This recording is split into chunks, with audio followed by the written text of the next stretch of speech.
tajam. Kojan Mubarok namanya.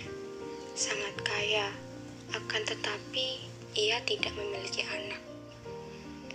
Tak lama setelah ia berdoa kepada Tuhan, Kojan Mubarok dan istrinya memiliki seorang anak laki-laki yang diberi nama Kojan Maimun. Setelah Kojan Maimun berumur 5 tahun, ia diarahkan oleh bapaknya untuk mengaji bersama banyak guru sampai Kojan Maimun berumur 15 tahun. Ia dinikahkan dengan anak pedagang yang kaya. Cantik wajahnya, Bibi Zainab namanya. Lalu sesudah Kojan Maimun menikah, ia membeli seekor burung bayan jantan. Sudah itu, ia juga membeli seekor burung betina. Lalu dibawanya ke rumah dan diletakkannya berdekatan dengan sangkar bayan. Suatu hari, Kojan Maimun tertarik akan perniagaan di laut. Lalu minta izinlah dia kepada istrinya. Sebelum dia pergi, berpesanlah dia pada istrinya itu.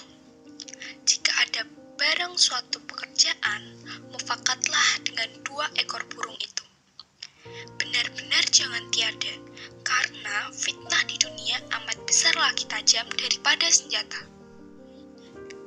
Lalu beberapa lama ditinggal suaminya, ada anak Raja Ajam berkuda lalu melihatnya wajah Bibi Zainab yang terlalu cantik. Berkencanlah mereka untuk bertemu melalui seorang perempuan tua. Maka pada suatu malam, pamitlah Bibi Zainab kepada burung tiung itu hendak menemui anak raja itu. Maka bernasihatlah tentang perbuatannya yang melanggar aturan Allah Subhanahu wa Ta'ala. Maka marahlah istri Kojan Maimun dan disentaknya tiung itu dari sangkarnya dan dihempaskannya sampai mati. Ketika Bibi Zainab hendak pergi, ia melihat Bayan yang sedang berpura-pura tertidur. Bayan berpura-pura terkejut saat mendengar keinginan Bibi Zainab yang hendak menemui anak raja. Maka Bayan berpikir, jika ia menjawab seperti yang dikatakan burung tiung, maka dia pun akan mati. Setelah lama berpikir, Bayan berkata, "Bibi Zainab yang cantik, cepatlah pergi menemui anak raja itu. Apapun yang Anda lakukan, baik atau buruk sekalipun, hamba yang akan menanggungnya. Segeralah Tuan pergi, karena anak raja sudah menunggu. Apa yang dicari manusia di dunia ini selain martabat, kesabaran, dan kekayaan?" Adapun akan hamba, Tuhan ini adalah seperti kisah seekor burung bayan yang dicabuti bulunya oleh istri saudagar. Maka istri Kojan Maimun pun ingin mendengarkan cerita tersebut. Bayan pun berceritalah kepada Bibi Zainab dengan maksud agar ia dapat melupakan anak raja tersebut.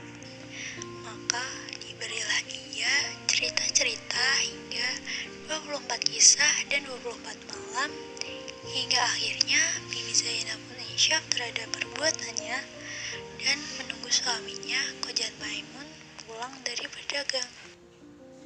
Burung Bayan tidak melarang, ia malah menyuruh Bibi Zainab meneruskan rencananya. Tetapi dia berhasil menarik perhatian Bibi Zainab dengan cerita-ceritanya. Bibi Zainab terpaksa menunda pertemuannya dengan putra raja dari satu malam hingga malam berikutnya. Begitulah seterusnya hingga Kojan Maimun pulang dari pelayarannya.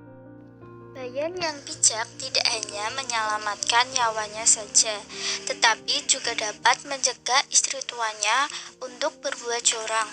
Dia juga dapat menjaga nama baik tuanya, serta menyelamatkan rumah tangga tuanya. Antara cerita Bayan itu ialah mengenai seekor bayan yang mempunyai 3 ekor anak yang masih kecil. Ibu bayan itu menasihati anak-anaknya supaya jangan berteman dengan anak cerbelai yang tinggal bersebelahan. Ibu bayan telah bercerita kepada anak-anaknya tentang seekor anak kera yang bersahabat dengan seorang anak saudagar. Pada suatu hari, mereka berselisih faham. Anak saudagar mendapat luka di tangannya. luka tersebut tidak bisa sembuh, melainkan jika diobati dengan hati kera. Maka, saudagar itu pun menangkap dan membunuh anak kera itu untuk mengobati anaknya.